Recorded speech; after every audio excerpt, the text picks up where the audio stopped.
تاسو ګوره څه قدرمنو اورېدونکو چې په نړۍ کې موسمونه چې کوم دي دا بدل سوي دي، موسمیاتي تبدیلیانې چې کوم دي، بدلون چې کوم دی دا راغلی دی، او د دې موسمیاتي بدلون له کبله څخه ګران اورېدونکو بالکل کله ګرمي زیاته وي او کله یخ زیات وي، کله بیا یخ نه وي.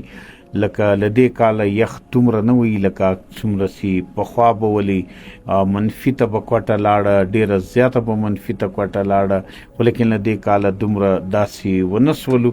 دا هر څه چې کوم دي دا موسمیاتي تبدیلیانې دي، بدلون دی که نه.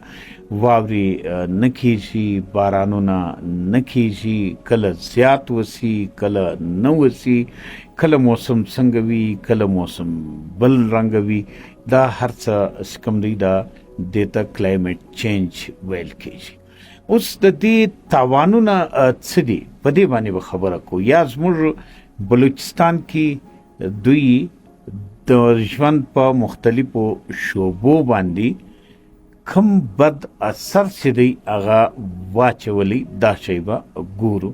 نو قدرمنو اورېدونکو بالکل که موږ وګورو زموږ دوې شعبې لایف سټاک له دې څخه متاثره سوی، ډېر زیات متاثره سو.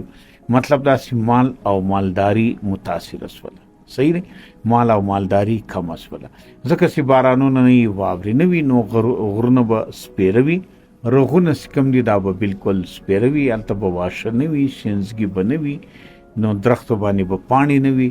او بیا چې کومې چشمې په دې رغونو کې یا په غرونو کې دي یا تالابونه دي، چې دا مال او مالداري به خلکو هلته بوتله او هلته به هغو دا اوبه چې کومې دي دا به هم څښلې، یا بیا دغه اوبه چې کومې دي دا به بیا د کلیوالو علاقو کې خلکو د چشنګ دپاره او د نور د کور د ضرورت پوره کولو دپاره استعمالولې. نو دا خو هم ختم سولې.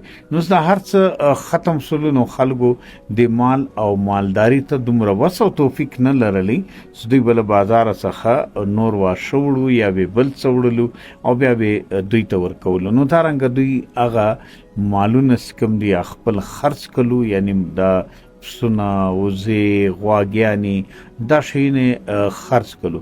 بیا چې دا خرڅ کړو نو دا د دوی د ژوند تر ټولو لویه ذریعه وه، که نه، د معاش، د ګټې، د روزګار. بیا دوی راغو، چیرې راغو؟ ښار ته راغو، په ښار کې کډه واړوله، که نه. نو په ښارونو باندې دارنګه آبادي چې کومه ده د آبادۍ بوج زیات سولي، که نه، په ښارونو باندې. دا هم ګورو د کلایمیټ چینج، د موسمیاتي تبدیلیانو د بدلون یو هغه بد اثر دی. یو بل اثر یې بیا دا دی چې تاسو وګورئ پسونه څومره ګران دي. دې اختر ته اوس زموږ د قرباني دپاره پسه اخو، چې قیمتونه یې واورو نو غوږو ته لاس ورړو چې توبه مې ده الله، دغسې ده که نه.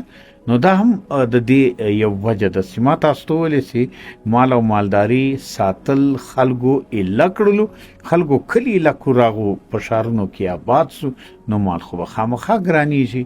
غوښه دا ټیم تاسو وګورئ په 2500 روپۍ 2500 باندې یو کیلو دی د پسه غوښه. سړی په دې کسابه کې د پسه و غوښې ته کتلی سي، اخیستلی نه سي، قوت یې خرید یې نسته که نه. دا هغه تاوانونه دي چې راورسېدلو. خالص شودې چې کومې دي هغه بالکل لاړې ختم سولې، مال او مالداري چې ختم سي، نو خالص شودې چې کومې دي دا به لازمي ورسره ختمېږي. پټه ښار کې ملاوټ شده شودې چې کومې دي دا موږ اخلو او دا چشو، په دې کې چای را تیارو او په دې خبر نه یو چې دا شودې چې کومې دي دا له څه شي څخه تیارېږي او په دې کې کم داسې کیمیکل شامل دي. دا ټول هغه مجلسونه وو. دارنګه که موږ د زراعت شعبه راواخلو هغه لاړه تباه سوله، فصلونه کم سو، میوه‌جات کم سو، دا هر څه کم سولو، نو خلکو یو ډېر لوی تاوان وکړلی.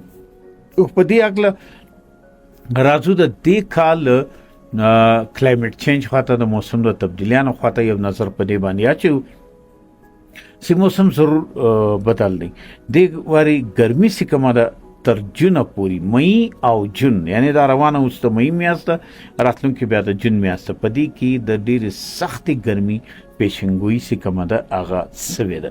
تاسو وینئ د سیند ښارونه د پنجاب ځینې ښارونه داسې کوم دي هغه 45 درجې ته ورسېدل او دا به نورم زیاتېږي. په کوټه خو د الله یو کرم دی، فلحال دومره هغه ګرمي نسته، هیټ ویوز چې ورته ویل کېږي چې موږ ورڅخه متاثره سو، خو نورو علاقو کې نورو صوبو کې دا ګرمي ډیره په شدت سره ده او 2 میاشتې به ډیره سخته ګرمي چې کومه ده دې سره به موږ ټول مخامخ یو، ټول پاکستان به مخامخ یو، بلوچستان به ورسره مخامخ یو. نو داسې کوم دی دا هم د دې کلایمټ چینج له وجې څخه دی. نو دا درختې چې کومې دي دا د دغو ګرمیانو مقابله کولی شي. دا درختې چې وي نو بیا به بارانونه وي، واورې به وي، مځکه چې کومه ده دا به محفوظه وي مځکه، او اوبه چې کومې دي لاندې دا به راپورته شي